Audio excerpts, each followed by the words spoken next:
Puji Tuhan, Bapak Ibu Saudara sekalian, keluarga besar yang saya kasih dalam Tuhan.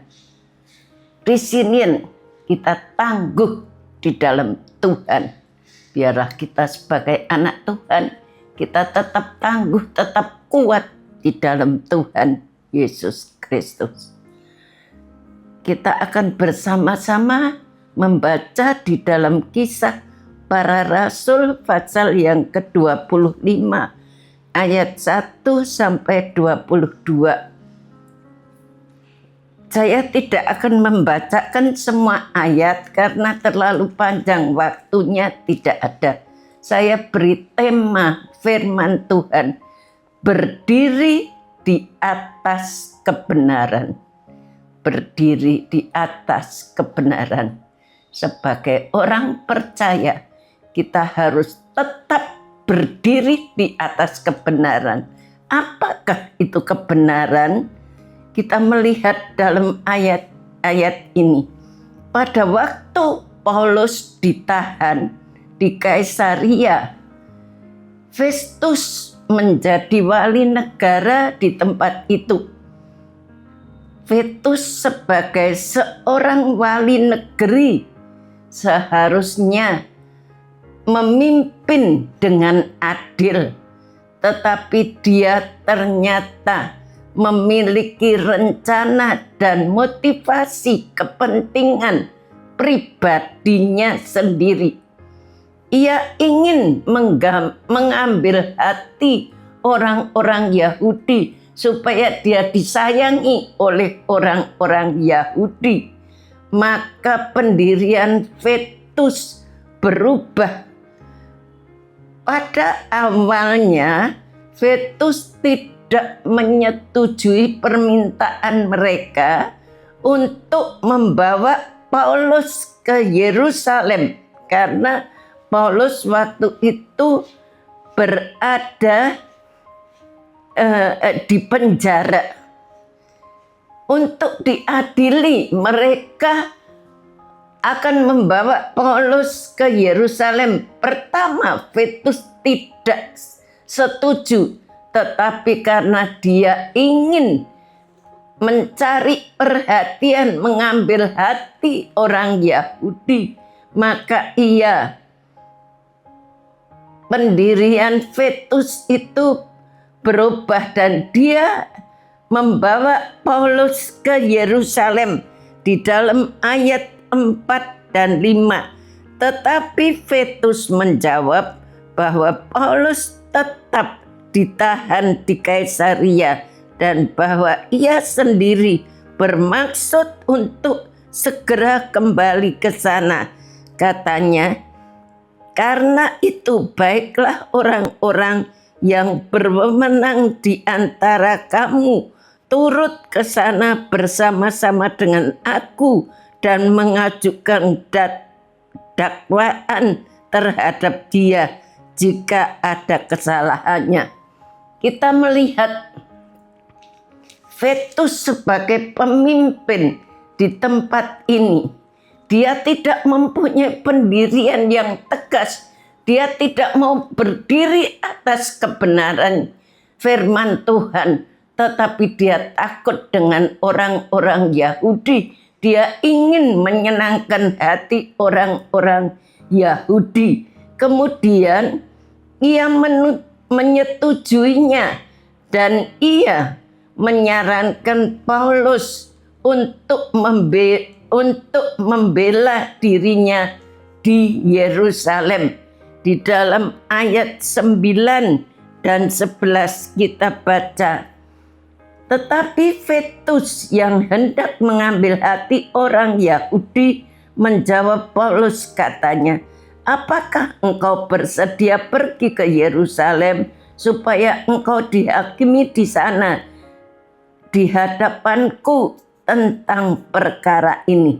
Tetapi kata Paulus, aku sekarang berdiri di sini di hadapan pengadilan Kaisar, dan disinilah aku harus dihakimi, supaya engkau sendiri tahu benar-benar sedikit pun aku tidak berbuat salah terhadap orang Yahudi. Jadi jika aku benar-benar bersalah dan berbuat sesuatu kejahatan yang setimpal dengan hukuman mati, aku rela mati. Tetapi jika aku yang mereka tuduhkan itu terhadap aku ternyata tidak benar, tidak ada seorang pun yang berhak menyerahkan aku sebagai suatu anugerah kepada mereka. Aku naik banding kepada Kaisar. Kita melihat Petrus itu untuk dia ingin menyenangkan hati orang-orang Yahudi, maka dia akan melakukan hal-hal yang sebenarnya tidak dilakukan oleh Paulus. Sikap Petrus yang ragu-ragu membuat dirinya mengalami kesulitan dalam memeriksa perkaranya Paulus. Petrus itu jadi bingung karena Paulus itu dengan tegas menggunakan firman Allah yang benar, bahwa sekali-kali dia tidak berbuat salah. Dan ia ragu dalam bertindak.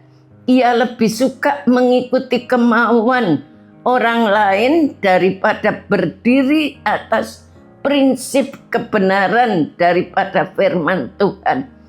Hal yang demikian ini membuat Petrus bingung, membuat Petrus itu mengalami kesulitan. Ia takut mengirimkan Paulus sebagai tahanan kepada Kaisar tanpa memamarkan kesalahan dia atau tuduhannya. Dia takut, dia tidak berani membawa Paulus kepada Kaisar. Paulus mau untuk dibawa ke Kaisar dan biarlah Kaisar sendiri yang mengadili Paulus. Kita melihat apa yang Paulus gunakan dalam menghadapi Petrus yang licik, yang mendolak-dalikkan firman Allah. Dia menggunakan firman Allah sebagai pedang roh yang tajam untuk melawan Petrus. Kita melihat hidup kita ini dalam menghadapi kuasa iblis, dalam menghadapi kesulitan. Kita punya pedang roh kebenaran, yaitu kita punya firman Allah untuk menangkis segala hal-hal yang jahat.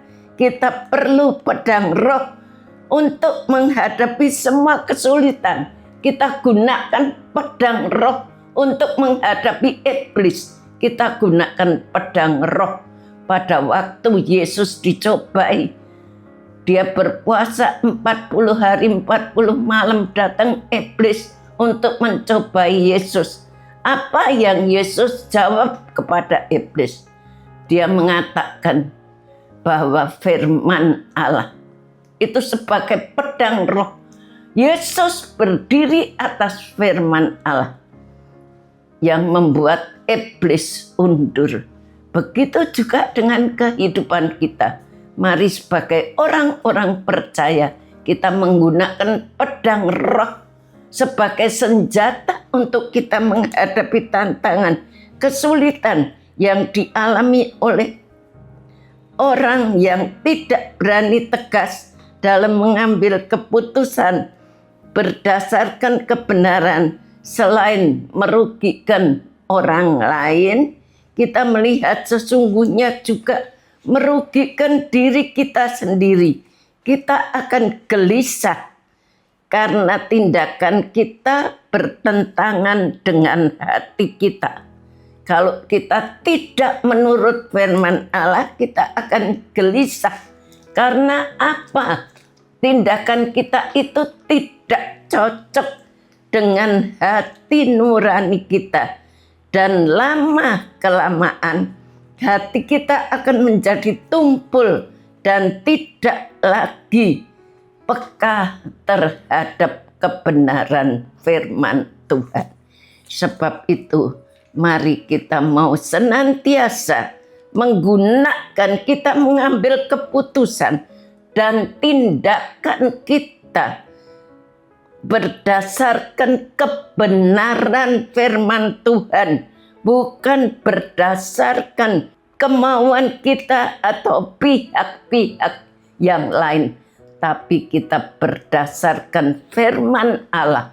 Kita berdiri atas firman Allah yang benar. Iblis akan undur, masalah akan undur dari kehidupan kita kalau kita menggunakan firman Allah sebagai pedang roh untuk menangkis setiap kejahatan-kejahatan atau masalah-masalah yang seringkali menghantui kehidupan kita semuanya. Bersyukur kita punya Allah yang memiliki firman yang hidup dan yang berkuasa, yang selalu akan memberikan kekuatan kepada kita semuanya. Terima kasih telah mengikuti renungan 79. Kiranya dapat menjadi berkat kita semuanya.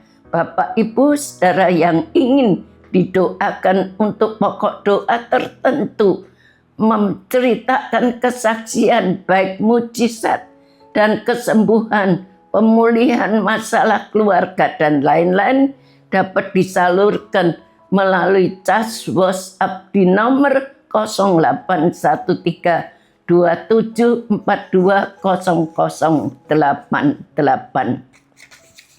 Mari kita mau bersama-sama berdoa. Bapa yang ada di dalam surga, kami mengucapkan syukur kepadamu. Kami sebagai anak-anak-mu boleh memiliki pedang roh, yaitu firman-mu yang berkuasa untuk menghadapi keadaan dunia, menghadapi iblis yang bekerja di dalam dunia ini pada hari-hari yang terakhir.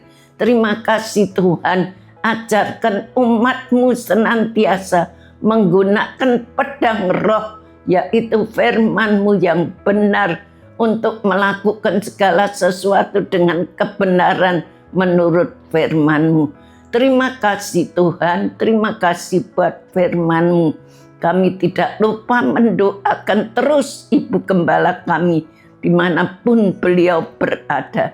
Engkau tidak pernah tinggalkan sedetik pun. Tuhan selalu menyertai, melindungi, memeliharakan Ibu Gembala kami. Tuhan memakai beliau boleh menjadi alat di dalam tangan-Mu, baik di dalam menggembalakan sidang-Mu yang ada di GPDI El Shaddai ini Tuhan, maupun dalam penginjilannya, maupun dalam mengajar di sekolah Alkitab, dimanapun Ibu Gembala kami berada. Tuhan tidak tinggalkan, urapan-Mu selalu ada, rahasia-rahasia firman-Mu Engkau nyatakan pada hari-hari yang akhir ini. Biarlah keluarga besar GPDI El Shaddai ini menjadi tangguh dan kuat karena firman yang bekerja di dalam kehidupan kami. Terima kasih memberkati multimedia yang dengan setia melayani kami. Tuhan balas berkati dengan lipat kali ganda. Terpuji nama-Mu Tuhan. Kami serahkan semua ini hanya di dalam nama Tuhan Yesus Kristus. Titah Tuhan itu tepat, menyukakan hati keluarga GPDI El Shaddai. Perintah Tuhan itu murni, membuat mata bercahaya. Takut akan Tuhan itu suci, tetap ada untuk selamanya. Hukum Tuhan itu benar, adil semuanya. Terima kasih Tuhan buat firman-Mu. Dalam nama Tuhan Yesus Kristus kami berdoa. Amin.